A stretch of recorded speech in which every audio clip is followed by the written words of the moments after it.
Part of what Learn Local organisations do best is to form supportive partnerships for successful projects within the community.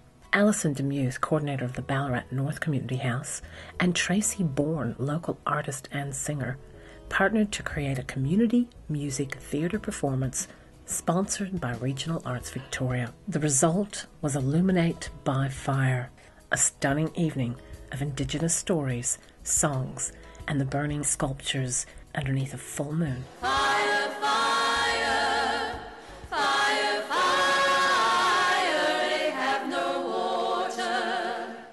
Welcome to A House Around the Corner. I'm Tricia Zima, your host. We're at the North Ballarat Community Centre with Tracey, Bourne. You're the artist that was involved with this initiative, Illuminate by Fire. Can you tell me a little bit about it?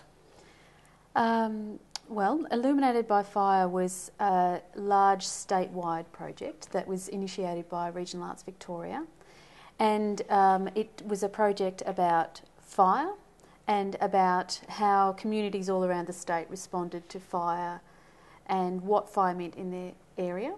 So for some communities that was about bushfire and resilience and recovery, but for us in Ballarat it was really about, I thought it was about our relationship with the natural world.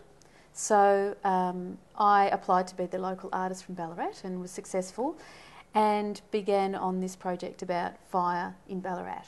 Now, your translation of the concept to the actual final art, what was that process like? So my background is really in theatre and music. So what I guess the piece, I thought it should be centred around a kind of narrative. And so I worked with some local choirs from Ballarat, including Sweet Mona's Choir and 2 children's choirs from St Patrick's Primary and St Columba's Primary, and also a classical singing group called Vox. And I also worked with the youth group from the Ballarat and District Aboriginal Co-op, and they performed a fire performance. So all of this work was really about Lake Wendouree. Now, the core of that was quite a huge sculpture, wasn't it? There was a big fire sculpture that was developed by Paul Blackman and Burning Sensations. So I employed them to come and work on the project with me and with the Indigenous kids. And they were, 6 metre plus fire sculptures that were burnt at the end as the choirs all came together and sang songs that I'd written. So, it was a sort of big and magical ending, and we were so lucky because the moon, it was a clear night, it had been raining for weeks and weeks and weeks before and after that day, and the full moon had come out, and it was cold, but it was a really beautiful, clear night. The audience travelled from one side on the lake to the next on trams that we'd hired, so it was quite an event in a way. It was something special really happened that night. It all came together. Red and black, the flag of the people. It was beautiful. It was pretty special. We knew it was going to be a full moon that night, but we didn't realise how special that moon was going to be that night. And we knew bits and pieces of the program, but we couldn't do a full rehearsal of the program because we couldn't set those things on fire until the night. So when it all came together at the end of the night, it was quite magical. And I think everyone in the community was quite blown away. We were even blown away with actually how many people in the community came. At one point we were doing a head count of the crew and we thought, well, if we all bring 2 or 3 people, we may have about 140 people. But I think in the end about 350 people came. Oh, that is huge. It was huge. People came out of everywhere. A lot of people came from the community house, so we were thrilled. Every time I turned around, there was someone from the community house with their head, and it was great to see them in the crowd. There was lots of people from different areas, different demographics. It was fantastic. How much involvement did this house actually have? I know there were quite a few partners involved with it. There was a lot of partners involved with it. The community housing role was we were the funds. We went for grants to help support the program, and those grants came from Regional Arts Victoria and came from the City of Ballarat. The Ballarat North Community House, my role was a supporting role, so I did all the back of scene house bits and pieces for Tracey.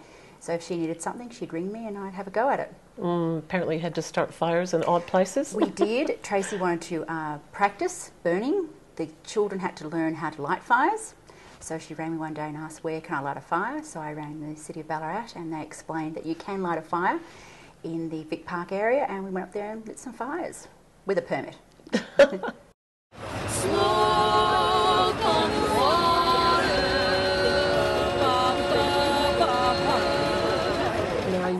invited to showcase this at Federation Square in Melbourne. Yeah. What a buzz was that?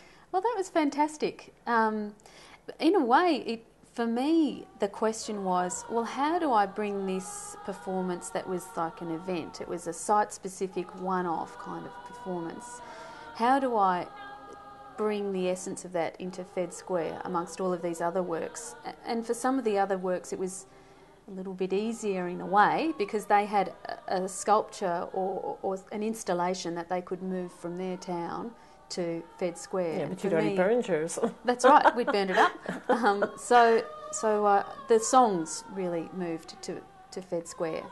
So we had some big choirs. We had over the three nights, we had over 70 singers. Some of them were from Melbourne and some from Ballarat.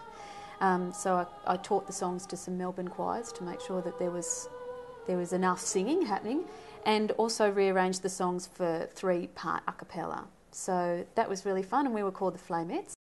Ballarat burning, Ballarat burning, Ballarat burning, they have no water. We had to get out of the place because it was inundated with fire, and we had to leave him behind.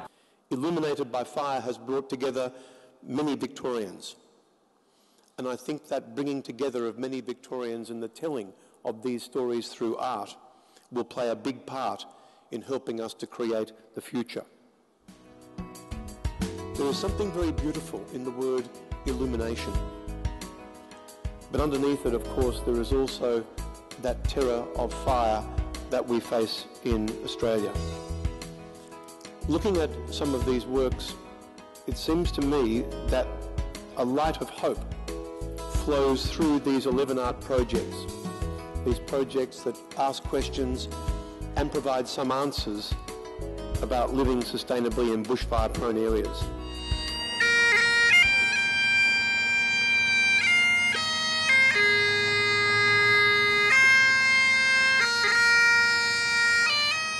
And at the end, they blew up a beautiful boat. Yeah.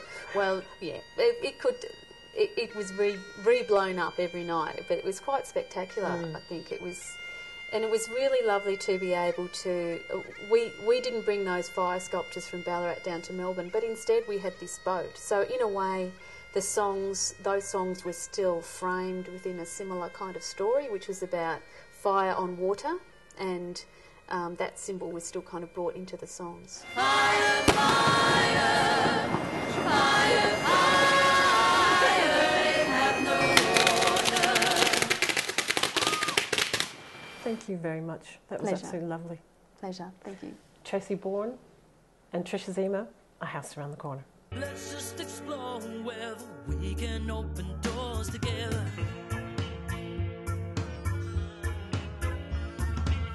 Take one step closer to